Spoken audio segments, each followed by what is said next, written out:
Hello and welcome to DDOCast episode 567, recorded live on July 27th.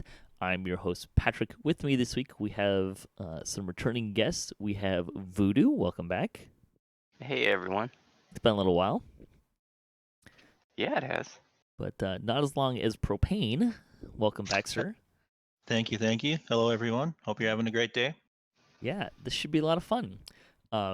We'll get into the screenshot first. Rinwheel tries to predict the future in the stars in the 425th screenshot of the week. Thanks, Marcello, for sending in this week's screenshot.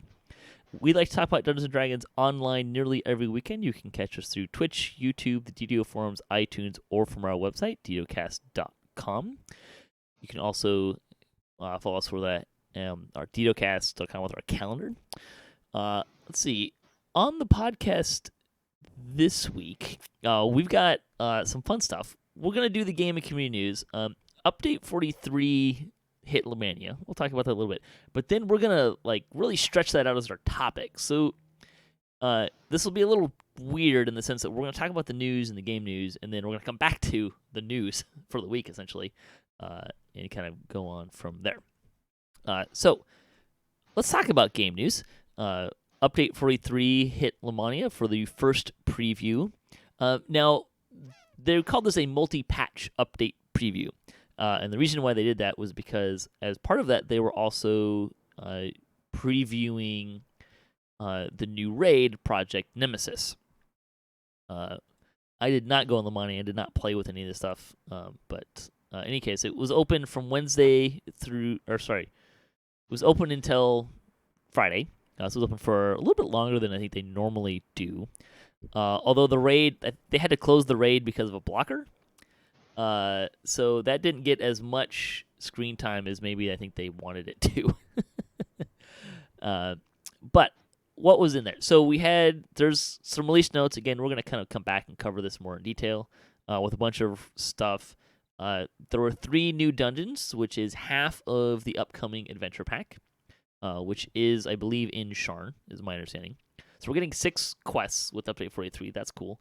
Like I said, the final Masterminds of Sharn raid, Project Nemesis, that will be part of the expansion. So if you already bought the expansion, you'll have that content. There's new name loot, which we'll talk about. The Epic Destiny Pass, which we've talked about and we'll kind of update. The Palemaster revamp, which was we've kind of already talked about a little bit on the show. We'll kind of dive into that. XP changes and Reaper mode changes. Those are going to be the 2 big ones. We'll probably take about half an hour to talk about each of those in and of themselves. So that's what's coming out with Update 43. Big picture. It's a lot, actually. More than I was expecting. Steelstar and Linobel said in an interview, which we'll reference again later, that this is going to be one of the longest set of release notes they've had in a long while. Perhaps ever other than expansions. So, yay. There was no real word about when it's going to be coming, but the intention is to release Project Nemesis perhaps next week. So that may be coming pretty quick. And they also said that they have further plans for two-handed fighting in general that are not part of this already huge update, and some other stuff they're kind of looking at as well. So, without getting into the weeds and the details, you guys looking forward to Update 43? 6 quests? Hell yeah, that's impressive. On the heels of Sharn, no less. Mm-hmm. So, yeah. Exactly. Mid to late summer, a big bump in content like that, and quite a bit of tweaking to some of the existing systems. So I'm looking forward to some of the Epic Destiny changes as well. Yeah. It's timely, too, that we have so many quests because, we had a dearth of content in the first half of the year, so this kind of helps make up for that a little bit. Yeah, there's definitely going to be plenty of quests, because we got, I forget, 16 out of Sharn, I think? 17 out of Sharn? 17. Yeah, plus a raid, plus here comes the second raid and more content. So, yeah. As far as timing, they haven't said when. I would say, based on their typical scheduling iteration kind of a thing, this is the first time it's hit Lemania. Probably the week after next, we'll see it hit Lemania again, or the week after that. We'll probably see at least one more preview if for no other reason that we haven't seen the rest of the quests, so they'll put those out. Maybe a third. There's a lot of stuff. I could see them doing a third. Maybe, maybe not. We're going to try to get it done before, was it Labor Day weekend coming up? So that's kind of when I would guess. I would guess either it's going to be the week before or the week after Labor Day. I hate to mention fall considering summer just started, but well, technically Labor Day is still in the summer. true. So, especially around where I'm at, we kind of joke around here in Seattle that summer starts July 5th because it usually rains on July 4th. Although that's kind of been less of a thing the last couple of years. But the nice weather here is usually considered like July to early October, so but yeah, so there's a lot of fun stuff coming. We're gonna get, like I said, we'll get more into that at the second half of this show. Bonus days for the week. There's a 5% Reaper XP boost now through July 28th on Sunday. There are sales, which I completely forgot to write into that section. So they are Adventure in Advance. You get 20% off of select adventure packs and XP elixirs. The summer sales are 35% off of Mirrors of Glamoring, 50% off of Half-Elf Race and character slots, and 75% off of Epic Destinies. I'm going to stop right there. If you don't have Epic Destinies, buy it now.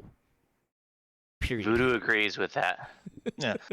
Stop listening. Go and buy it. Yeah. Break the piggyback if you have to. Put everything on hold. Go get that. I think it's 1,000. I think it's about 1,000 points. 75% off of that. 250 points. Seriously, like if you do not have this, this is epic leveling. I know there's the epic levels, right? There's like nothing to those. Epic Destinies. If you're playing in epics without Epic Destinies, how? Why? This is your number one priority once you get to 20, is to have these. Get Epic Destinies. 75% off through August 1st. The sales for the week, the freebie for the week is a Lesser Treasure Hunter Elixir with the coupon code HUNTTREASURE, also through August 1st. And then additionally, Autos boxes, Epic Autos boxes, and Improved Autos boxes are on sale through August 4th. So if you are looking to get those, there you go. Again, though, Epic Destinies. Get Epic Destinies if you don't have them. 75% off. That's as cheap as you're going to get them, really. Unless you buy them. I believe Menace the Underdark pack still has Epic Destinies as part of it, but I am not positive on that.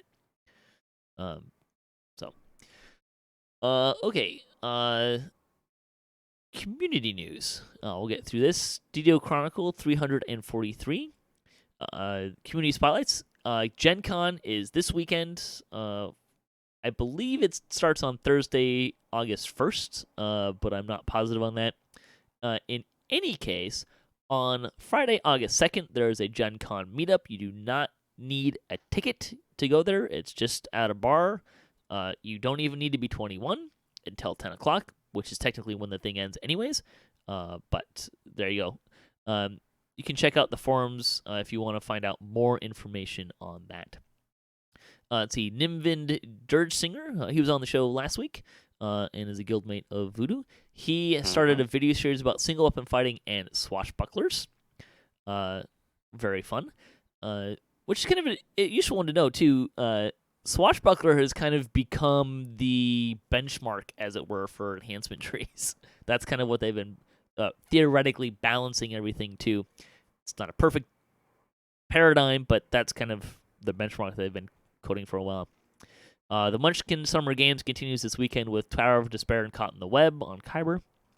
The Guild for the week. The Fidelic Brotherhood is an Orion-based group of players with the Diddlin Kraken at level 113. Members from all over the world with no drama, but some level of dad jokes.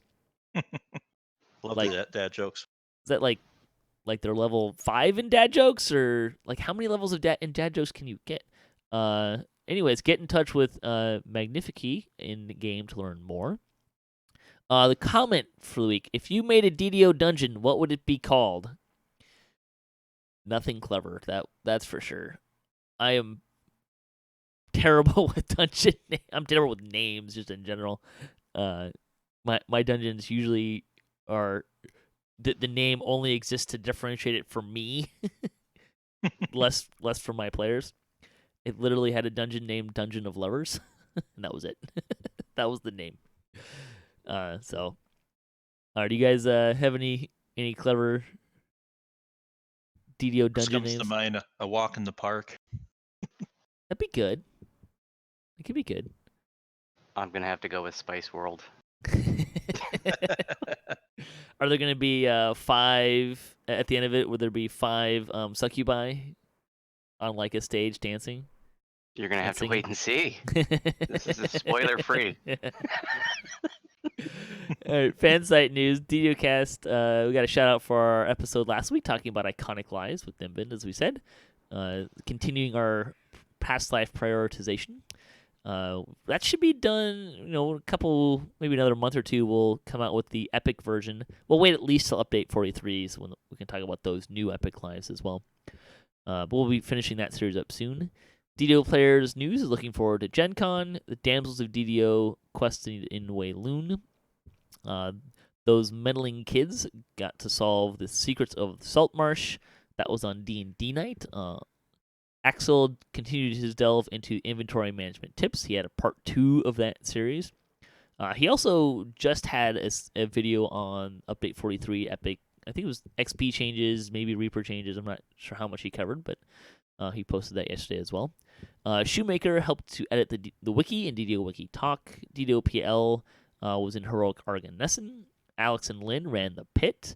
Bard Life got renown. Fridays and Ice had an episode for chilling. Let's see, Brock and Friends brought the RP fun. Brighter Days Ahead went to summer camp. And Fubar and Friends stream regularly on YouTube. You can check out them for a recent show. Stremtom also had a video he posted yesterday. He's calling it his new series, I think it was DDO Insights or something like that. Anyways, he was interviewing Steelstar and Linabel about the Pale Master changes. We are not going to get too much into the Pale Master changes as part of this topical series, just because we literally just covered it last week when it came out. But they did answer a couple of questions. There was some to talk about why the Pale Master tree. So they have the necrotic. They're not SLAs currently, but they're kind of cheap spell-like abilities that currently use. That's an SLA. Yeah, I know. But I used quotes. See. Yeah, the air quotes helped quite a bit. The air quotes, which if you were listening to this, you couldn't hear. So they were using hit points right now. Well, they're changing them to spell points. And a couple people chimed in and said, hey, that makes them less free, which they concede that point. However, the trade-off is by making them actually spell-like abilities that use spell points and behave like spell-like abilities and are actually spell-like abilities, for realsies, that means that they, 1, get to use spell power to increase their damage, and 2, you can apply metamagics to them, which you couldn't do right now. So I think that's a pretty good trade-off, personally. I think most of those changes should breathe a little more life into that class or that tree. Yes. Yeah, no kidding. Let's see. As far as the forms, they kind of reiterated that the reason why they're changing, because right now you can get all of the forms. The reason why they changed it so you can only get 2 is they wanted you to be able to play the form you want at an earlier point in time. Because right now, I think it's like level 3 you get zombie, 6 is vampire, 12 is wraith, and 18 is lich. Well, if you don't want to be a zombie, you gotta wait longer to get. So what they're doing now is they're making it so at level 3 you get to pick one, and then later you can pick a second one. Their data says that people very rarely were using more than 1 or 2 forms at all. They also talked about how they want to de-emphasize a form with a playstyle. So what they kind of mean by that is, if you want to be a DC caster, you're a lich, because the liches get bonuses to DCs. They took that out and then allowed you to kind of, as they called it, build your own undead, kind of like the Build-A-Bear thing, right? So you pick a form, you get to pick a couple abilities along the way. So you can mix and match a lot of that a lot more now, which is kind of what they were looking for. The idea here is that it's more fun for people that are playing it. It's less annoying to like have to wait until level 12 to get a decent form that you like, that kind of thing. So that's kind of what they were looking at there. They also talked a little bit about tanks and kind of how the current meta is, Artificer is a really popular one because you get 20% extra hit points. And the zombie form, or the undead Pale Master form, will have a similar thing in there. There's some other things that are kind of similar. They are looking at and kind of have some tentative plans to help the quote pure tank archetypes, classic builds. Those are not their quotes, but kind of my quotes. From falling behind to these weird, quirky robot zombie tanks, which they like having those as tank builds, but they are looking at ways to say, like a pure paladin fall. They don't want a pure paladin to fall behind, so looking at ways to kind of improve that a little bit. Some of that we'll talk about with the new release notes. So those are kind of the highlights of Shrimp Tom's interview. Wanted to give those for folks there. Let's see. D&D night on DDO stream. Check that out, 7 p.m. Sundays on twitch.tv/DDO stream. That's Eastern time. We always have a group playing every Sunday night, or most Sunday nights. If not, we'll do a rerun or something. We play D&D on Fantasy Grounds. It's a lot of fun. We have a blast, and we invite you to come have a blast with us doing that as well. And then DDOcast news. DDOcast Splat is on a new night now. We're on Wednesdays, still at 5:30 p.m. Pacific time. We are currently finished. We should finish up Sharn next week, and then we're going to go back to 15 and do some fun stuff that we missed the last time through. So, okay. Lightning post. A couple people wrote in about our Iconics class, our Iconic Lives discussion last week. Fuzzy Duck said he's not too keen on focused DC casting. He prefers the nuke till they glow approach. I kind of do too. It's a lot simpler, right? Like just nuke them until they're dead. So his first instinct is a vampire Eldritch Knight with improved shrouding, choices of Ghosts in the Wind, inflict weariness, and undead, chill, or shock. You have 3 different on-hit effects and good defenses. The only problem would be is deciding which tier 5 and capstone combo to go with.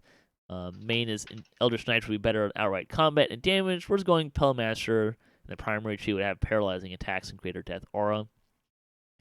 And boosted durability both you and your undead minions. I would point out, you can get tier 5 in one tree and core in another tree. That's totally doable. A little trickier, but it's doable. It's always like the themed raid events people used to do with the change to healing for undead PCs. I'm hoping there will be a few zombie horde raid runs. That'd be fun, right? So when are the Highlanders doing that, huh? Zombie horde run? It'd be fun. Remember back in the day, we'd do like an old cleric shroud. This was a long time ago. Yeah. The all barbarian shroud was pretty interesting. I saw that went through once. Anyways, also he says it'd be nice if there's a hidden effect for zombie form that changes your dance, that switch to thriller dance. That's not gonna happen for copyright reasons. They've actually talked about on dances they have to be careful with some of that stuff, right? They try to make it recognizable, but they can't be the same thing. It's kind of funny. It says, funny thing about Shirikari Past Lives, its duration stacks with Ghostly Essence and appears to boost improved Ghostly Essence 2 for up to 36 seconds of 25% incorporality for the entire party if you invest in the racial tree. That's fun. And if you're concentrating on Purple Dragon Knight for the Deep Gnome Past Life, I'm confused there. It concentrating on PK for the deep... Oh, Phantasmal Killer. Killer, yeah. Yeah, there we go. For the Deep Gnome Past Life.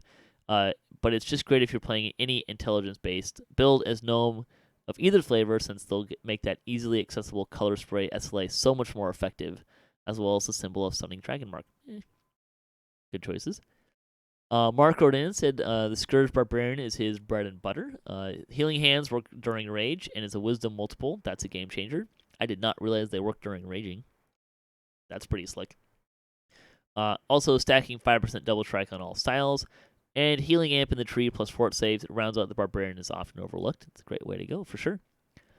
And Muriak on Salona said the default for 90% of lives is Shader Kai. In addition to the benefits he talked about, he likes the Incorporeal feature because sometimes in melee, he forgets to check his health.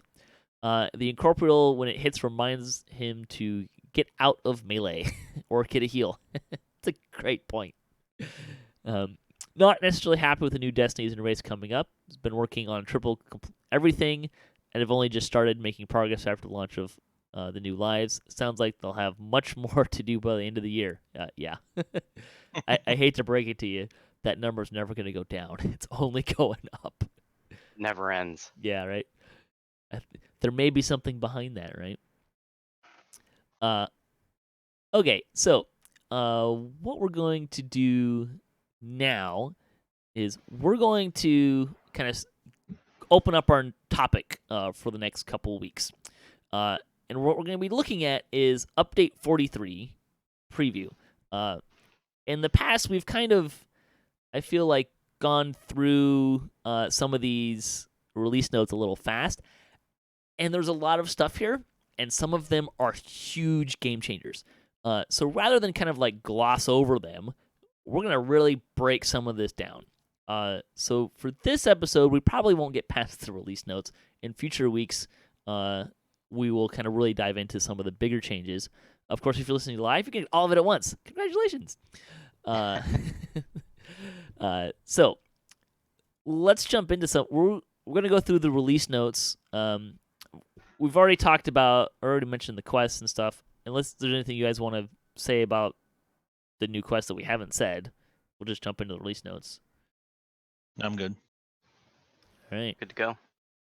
Swords to Plowshare. There is a new general feat available, Swords to Plowshares. It requires a +4 base attack bonus and also available as a monk bonus feat at levels 1, 2, and 6. Which, okay, if it's available as a bonus feat, does that mean you get to bypass the requirements of the +4 base attack bonus? Because if you can't, giving it as a bonus feat at levels 1 and 2 is kind of useless because you couldn't take it yet. You'd have to wait till 6. But what it does is it grants quarterstaves, commas, and sickles a +1 morale bonus to the critical threat range. The Thief Acrobat Core 2 the level 3 enhancement, Stick Fighting, now grants this to you regardless if you meet the prerequisites for it. So if you're a staves build, this will be great for you. If you're a comma or sickles build, I'm curious. I don't know anyone who has. I haven't seen any builds for these weapon types. But more power to you. There's the one comma that's got metalline in the big crit range. I've seen that run around once in a while for single weapon fighting. Interesting. Can't think of the name of it, but it's got a fantastic 18, 20 times 3 or something. Yeah, sickles and commas are not super popular. However, if you're a quarterstave user, and you've got a couple levels in monk, you can use commas. So this is only better for those. If you need to get something through slashing damage, that would be good. I do feel that the Hinshik monk is getting the short end of the stick here, not getting it somewhere in their core, even farther up the core. Well, they do get it as a bonus. They get it as a monk bonus feat, so some trade-off. You still got to spend a feat to get it, yeah. Sure, yeah. I like that they're. I don't know. I think that's okay, because thieves aren't going to have a lot of rogues. Don't have a lot of feats to begin with. Also, if you're going a staves build, a splash between the two is not so bad. But yeah, I mean, it's better. Threat generation. This is one of the things they're doing with tanks now. And yeehaw. The Stalwart's Defender stance's base threat and the Sacred Defender stance's base threat are being increased to 150%. I believe currently that's maybe 50%. Something like that. It's a lot lower. This does make for an interesting thing, though, because I have a couple characters that run a defensive stance, and they're not trying to be a tank. They're just, grabbing the extra hit points. Trying to stay alive, yeah. Yeah, the extra hit points and damage. An extra 100%-ish threat is a lot.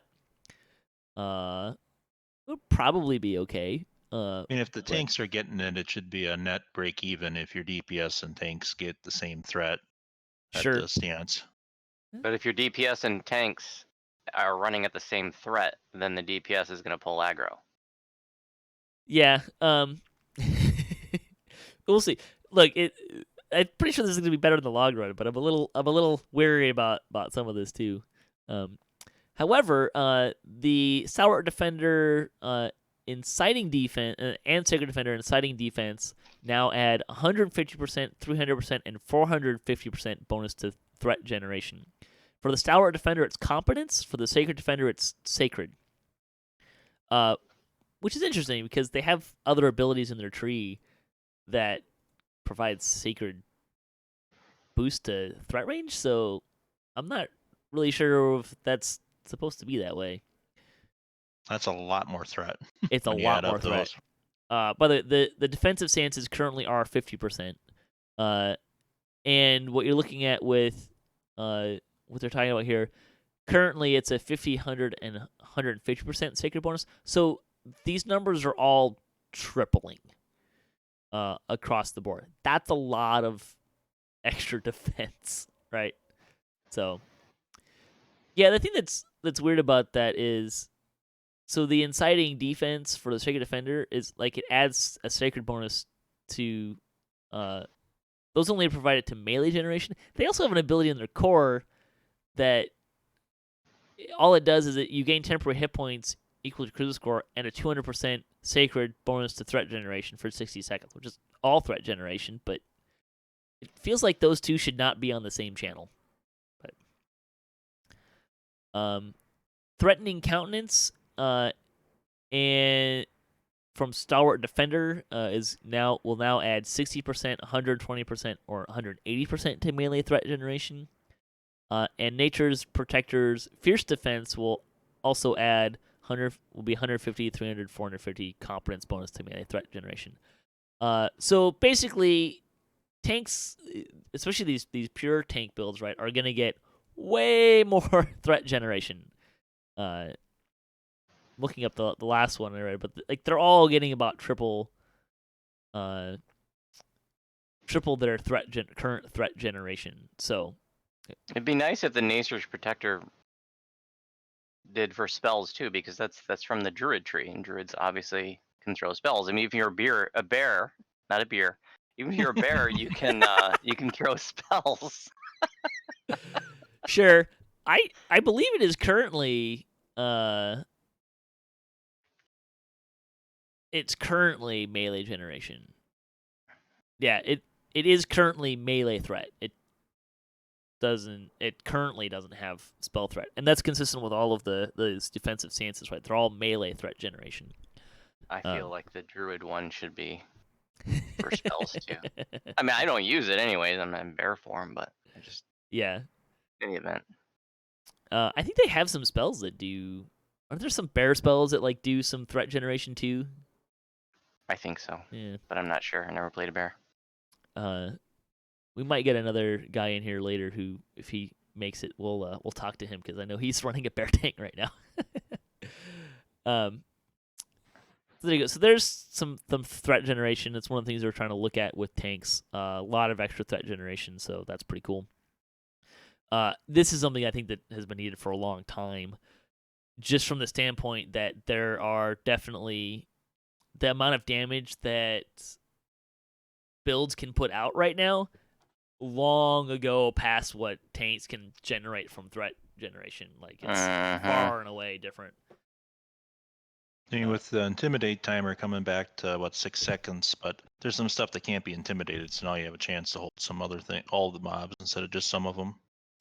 Yeah, and that's part of the reason why they're doing this too, right? Like, they recognize that there's a lot of mobs that you can't intimidate, and you can't generate enough. I mean, if you're really a tank, it's really hard to generate enough offense with the numbers that we have to keep aggro.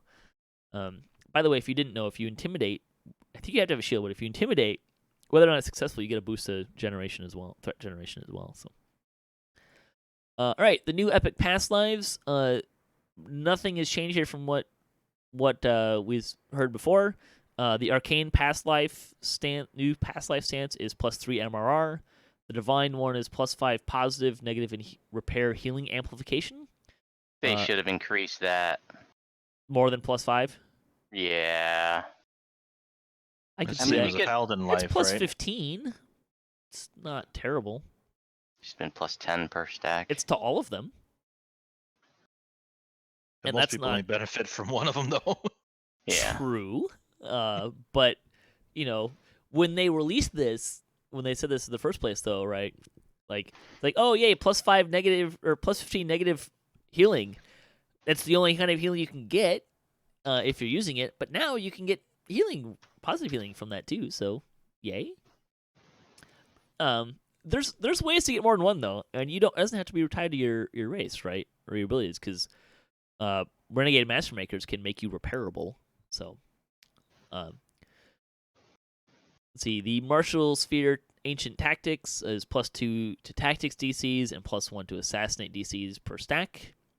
The Primal one is +2 to attack per stance of the life. If you're fighting in two-handed fighting style, you also gain +2 damage. And then the passes for those are all what they are currently for the other ones as well. But yay, 12 more epic past lives to go grind. Good luck, guys. Mm-hmm. I'll be on that right away. See, I got a couple alts that I haven't ground out all the past lives, so my Freezy Bard is sure. looking at tactics versus double strike. That's kind of a tough choice.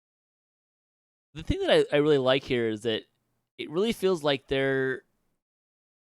if you didn't have a great option before, you probably do now in all of these trees, right? Like, there's better options more options for all of the trees, and I feel like they really fill in some holes in those epic past lives that you can choose from. So, let's see. Continuing on, the spell Harm no longer has a facing requirement to be cast. Yay. There was much rejoicing. They need to take away facing for every spell in the game, personally. That is one of the most frustrating mechanics in the game to a spellcaster. I'm trying to think if I can think of a spell that it would make a difference, other than like the cone ones, right? Like, I'll give you a cone. That should be that makes sense from a facing perspective, but yeah, there's not a lot of reason to have facing for a lot of those other ones, is there? There's none. There's nothing like that in pen and paper, and it's so frustrating when there's a mob right in front of you and your spell fails because you're not facing, and you're like, it's right there. Or if they changed facing or put like a 15-foot radius if you're in this distance or facing. Yeah. Or there's the one that always drives me nuts, right? Where it's cast a disco ball. It's out of range. I'm casting it at my feet. What do you mean it's out of range? Select myself. Cast it. Out of range. No! How can I be out of range? Or like incorrect target, right? Like, in any case, at least Harm no longer has a facing requirement to be cast. That's a big win. Falconry Killer Instinct is no longer classified as a debuff for display purposes. I almost wish they would redo the buff bar so that instead of it being debuff and buffs, maybe it was by more of a duration thing. I like that the debuffs are there, but some of those short-term buffs, it's hard to find it'd be hard to find Killer Instinct in that long super line of buffs that I've got, even with the guild buffs put down. So, Bardic Inspirations heal over time should be a lot quieter. I've been playing a lot of bards lately. I was not aware that was loud at all. I wasn't either. Although my opinions of the sound quality in DDO are pretty low, to be honest. Because to hear people in voice chat half the time, I have to turn the game sounds practically off. Mm-hmm. I think I got the game down to 5% and everything else. Yeah. You can hear a hint of music in the background. My standard is to have everything at between 5 and 10%, and then my master volume I kind of slide based on party volume. But like some of the people in my guild, like I gotta turn it like way down, and then other people come in and they're like super loud. I mean, at least we have the sliders and stuff, but yeah. Yeah, thank you for the sliders, by the way. That helps a lot. But there could be some, yeah. Anyways, sorcerers, fire savant, fireball, escalation now respect the same homing and heading as the original spell.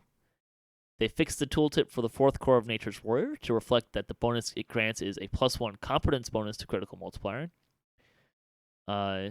Silence the Wicked and Rat Construct no longer stop movement. I know Linabel's been doing a lot of that kind of stuff. Healing Spring now properly casts on you no matter what you have targeted. Yay, more targeting things. Negative Energy Burst will no longer fail to cast based on erroneous targeting parameters. That's an important one, because if you got the wrong thing targeted and you try to do a Negative Energy Burst, it doesn't heal you, and then you die, that's frustrating. Driving Force now has the correct icon. The effects of the Converter from Artificer are no longer removed on rest. Yay, all great things. The Quarterstaves, Elemental Bloom, and Bone Crusher, and all level variants have had their critical profiles adjusted and base dice increased. All versions of Elemental Bloom are now 1d8 instead of 1d6, with a critical threat range of 19 to 20 times 3. All versions of Bone Crusher are now 18 to 20 times 2, and the Epic and Mythic Bone Crushers are now at 5 weapon damage instead of 2 weapon damage. Cool. The Epic Bone Crusher can now properly accept sentience. Known issue. The Heroic Bone Crusher still accepts sentience erroneously. We're not fixing it because it would destroy all your sentient XP. You're welcome. I was surprised when I read that one. I understand where they're coming from. Because I guess if they were to fix it, it would fix all of them, and then anyone who had a sentient gem in there would get hosed. That would be bad. They could just fix any new drops. That doesn't have to be retroactive. Maybe it must have to be retroactive. I don't know. It's Maybe not like do they the haven't. epic ones. But hey, if you're using Bone Crusher and Heroics, have at it. That's cool. I guess we're free to talk about it now since they're acknowledging that it's broken and saying, And they're not gonna fix it. have at it, guys. There you go. Many items that have the insightful insight, or quality insight effect have had their values triple. If you're a Those with the tank, threat above. yay. Yeah. Yeah. If you're not a tank and you have those items, Night Revel's ingredients have crumbled to dust. Cool. I'm hoping this doesn't apply to the candies, but it usually doesn't. But No, the candies will expire in September. Well, I believe my candies currently say my candies will expire at the end of 2017.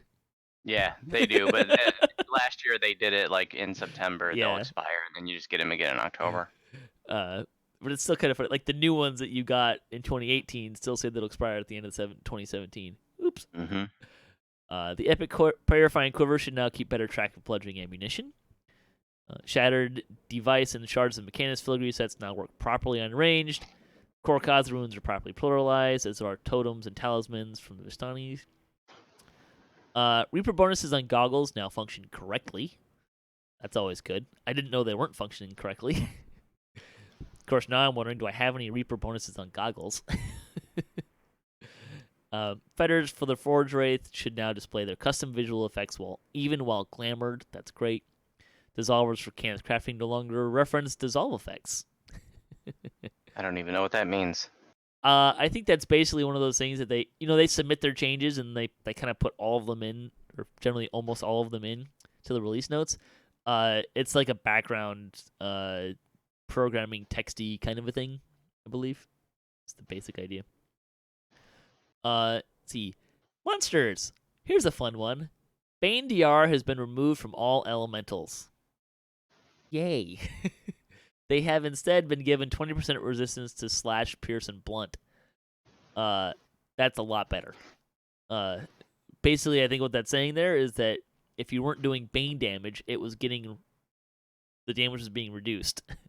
and they're getting rid of that and changing it to a 20% resistance to slashing, piercing, and blunting. So everything else will work. Yay! That'll make a big difference in Reaper mode. And in Sharn, right? Yeah, Sharn was that first quest. They have that elemental beatdown. Ooh. Yeah, that was brutal.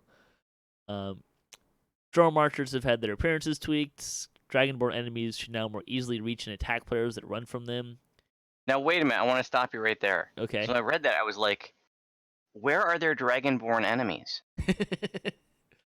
The Dragonborn quests. I don't think there are actually any Dragonborn enemies, are there? There's Newcomers NPCs. and Black and Blue. I'm pretty sure newcomers there's... No, that's just NPCs. Because that was one of the Maybe. critique at the time. That where Sharn? them? What quest? I don't know. I don't know either. I can't think of any off the top of my head. Exactly. I don't think I don't they're in the think there monster are manual. any. I don't think there are any enemy Dragonborns. So that maybe the next 6 that are coming and they got it out of order. I don't know. That's interesting. It's a good point. There's got to be like 2 or 3 somewhere, I guess. I really don't think there are. Anybody watching right now, can you think of any quest that has a Dragonborn mob in it? Someone sent us a screenshot. Yeah, screenshot or didn't happen. Because I disbelieve. It's a good question. I don't know. I can't think of any off the top of my head. It sure feels like there should be some somewhere. I would guess Sharn somewhere, just because there's a lot of different races in there. But I also don't remember seeing any specifically. It's all kind of I guess it's all kind of halflings and humans, maybe some gnomes. Let's see. Tactical detonation cast by monsters no longer incorrectly uses monster duration scaling. I didn't know what that meant, but if it means it doesn't last as long, then yay. I'm hoping so. That would be nice, right? That would.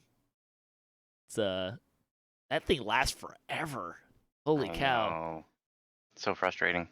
No, and what's really frustrating is it hits you and it's like, all right, I'm in Legendary Dreadnought.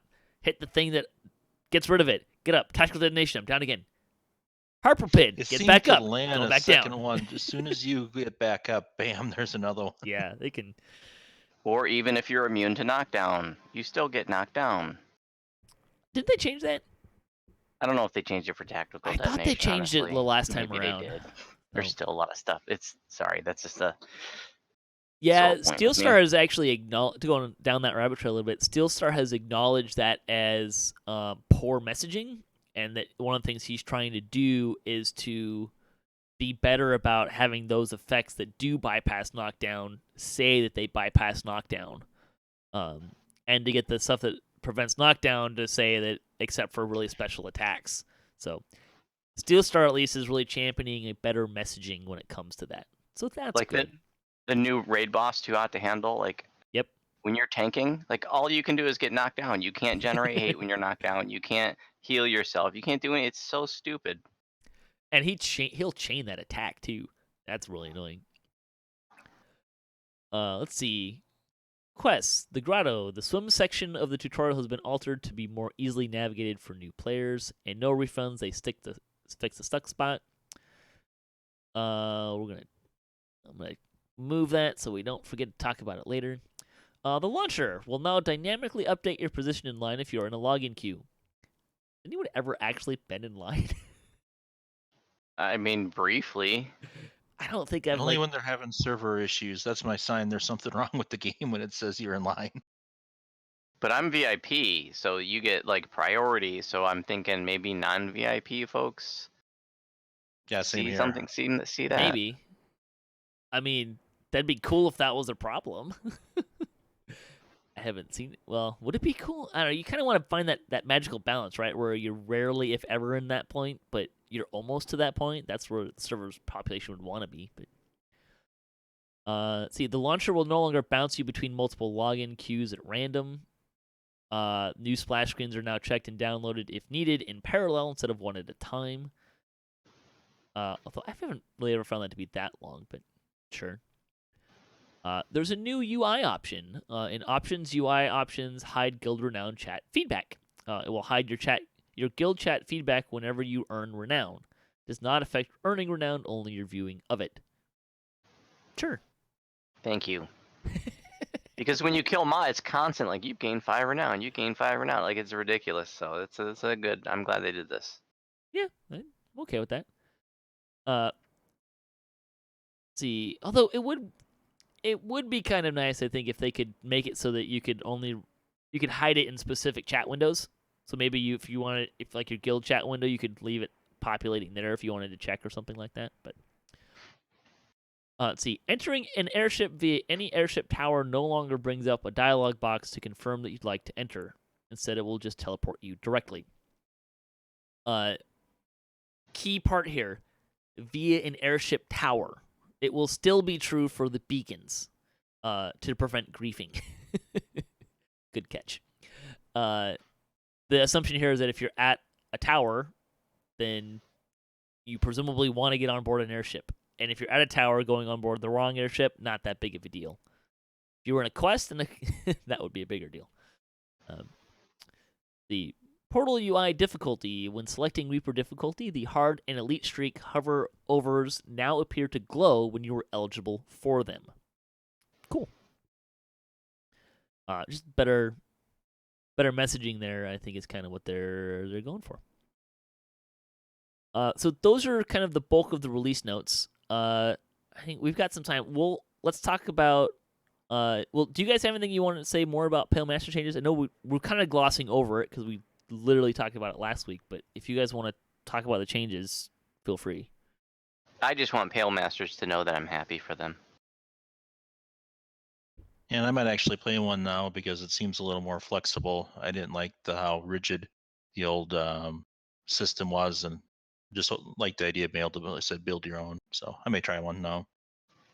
I'm really looking forward to this zombie horde thing, right? Like I want to see a zombie horde, right? That'd be fun.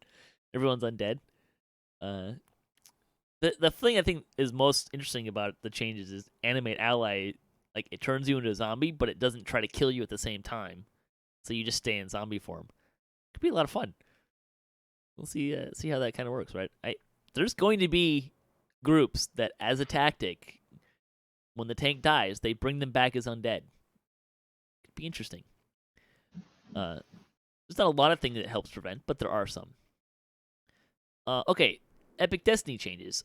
So this is an update of what has been updated with the Epic Destiny changes. We're not going to go through each of them line by line. But if you guys want to talk about some of these as we kind of go through it, we can do that as well. For Magister, Arcane Tempest damage is now 1d6 plus 6 per caster level. It was just 2d6. So the maximum damage is not increasing, but they're raising the average damage, essentially. Draconic Incarnation is getting a +1 to Evocation and Conjuration DCs at the cores 2, 4, and 6. That's nice. Yeah.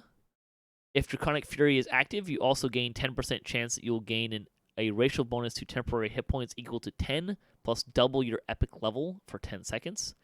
So you could get 30% racial bonus to temporary hit points at level 30. That'd be fun. And a 10% chance you'll get a racial bonus to temporary spell points, the same for 10 seconds. Draconic Hungers has been changed to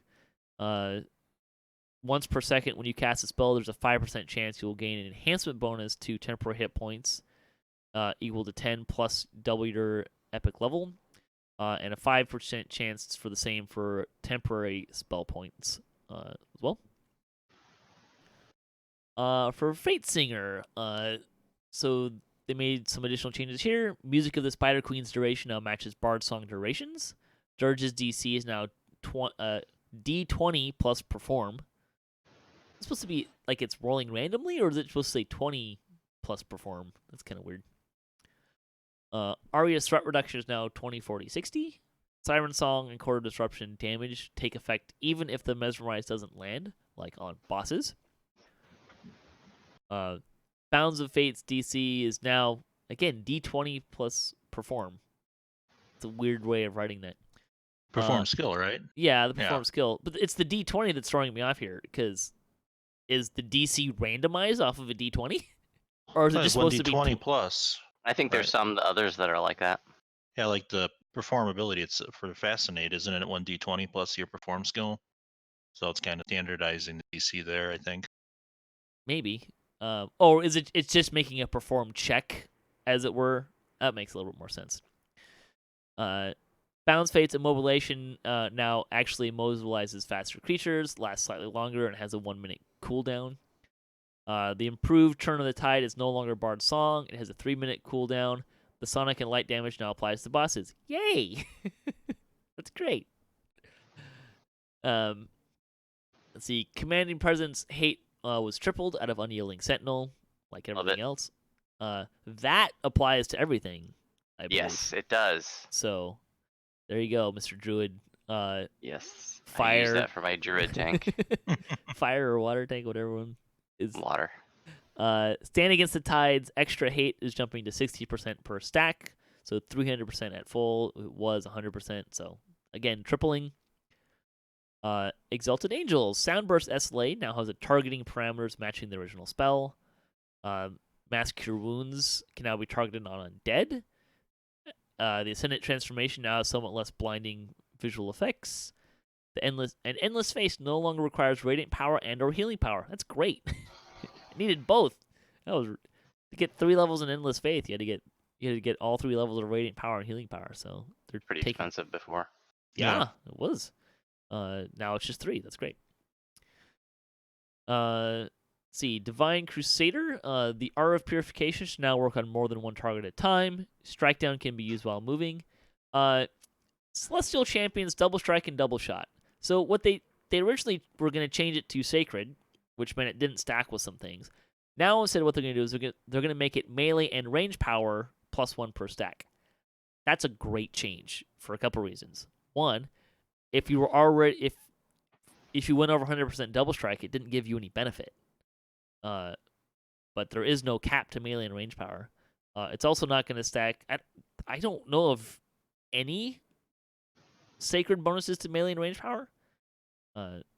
Maybe there's something in the Paladin somewhere, but not currently. So that I can think of. So yay. Grandmaster. Everything is nothing. They have changed it to a maximum of 6 enemies. They were going to bring it down to 4. They've taken it back up to 6. So that's better. They really need to change the name of it to Some Things Are Nothing now then, because it's not everything is nothing. I feel bad. I think it's an amazing ability and a very underappreciated ability and an underused tree by monks. A lot of monks are running around Dreadnought, right? Well, I mean, if you're in you do so much more damage in Dreadnought than you do in Grandmaster. Like Grandmaster, the only thing in there really. Right. So let the Grandmasters eat cake. Like, why you got to take this away from them? Yeah, this change is not going to move more people. There may be other things in the monk tree that may shift people to play monk, but this change isn't one of them. What I've been trying to advocate for is giving Everything is Nothing something else, specifically something to help in a boss fight. Because if you're running like a raid, you spend a lot of time fighting a boss, which is generally kind of a sack of hit points, right?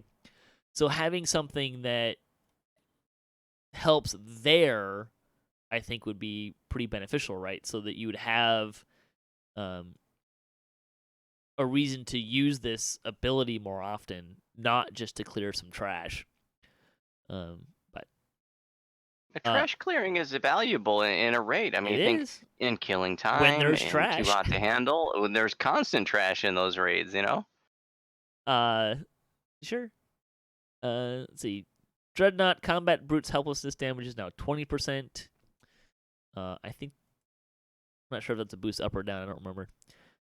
Shadow Dancer. Dark Imbuement now also grants plus 15 melee and range power while active, as well as plus 2 sneak attack dice while active.